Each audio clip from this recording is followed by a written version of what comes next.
The YES program is a chance for students to immerse themselves in an area of interest. Over the course of the 10 days, students spend half the day on interactive, hands-on projects. In 2018, we created and introduced the course called Building a Sustainable Future. Initially inspired by the lack of engineering options for students interested in sustainable energy, as well as the South Burlington Windworks end-of-the-year project, we set out to create a 10-day program exploring the potential as well as the challenges that come with sustainable energy infrastructure. Supported by VEEP, this is what we created.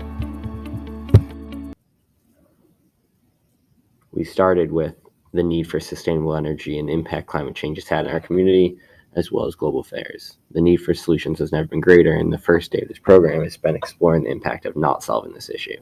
We spent time looking at the impact of warming temperatures have on a rising sea level, as well as steps that are being taken to address this. The goal of the course is to blend engineering, earth science, and civics, and our first day or so is spent considering the intersection between those three fields. From there, we introduced circuits and the ability to calculate the voltage in amps by using Ohm's law to determine the power draw for each circuit.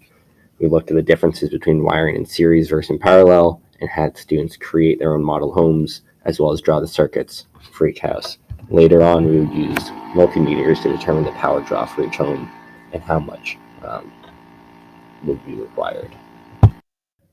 With these homes created and wired to a grid, the next step we looked at as a class was if we'd be able to power these homes with a renewable energy source. And the first source we started with was looking at wind power.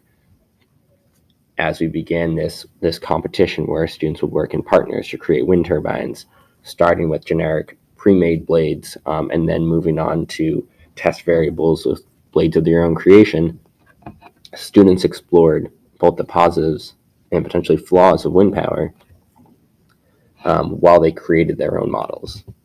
This would end up being put together at the end to create a wind farm that would be used to try and power the entire town. Students learned very quickly that wind turbine power was a part of the solution, but it could not be the only solution we relied on.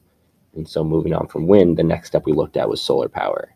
And students looked at the positives and negatives of solar power while they created their own solar field that they would also connect to the grid. The final component that we looked at was hydropower. And this also VEEP had put together a functional lab that we're able to use to explore the positives of hydropower as well as discussing the challenges that existed within that system as well. And we were able to compare the energy outputs using similar turbines to the turbines we had used for the wind power exercise. This was coupled also with a visit to the Winooski 1 hydroelectric plant, and in past years had also included a visit to the McNeil power plant to look at how the network of wind, solar, and hydro are used to power our own community and used within Burlington itself. I found, and I have found over the past several years of doing this course, that while cumulatively it is a lot, it does allow for opportunities to explore a lot of different aspects of sustainable energy, whether you want to focus on the energy side, whether you want to focus on the engineering side, whether you want to focus on the civic side, and we're looking at the pros and cons of each and how each can be best utilized within our community. VEEP does have great packages where they're able to put together labs that are really easy to use and really functional. And this class has been infinitely improved by their support. And this is something that I anticipate will be something that could be adapted by other schools that are seeing this program and interested in setting up a similar model.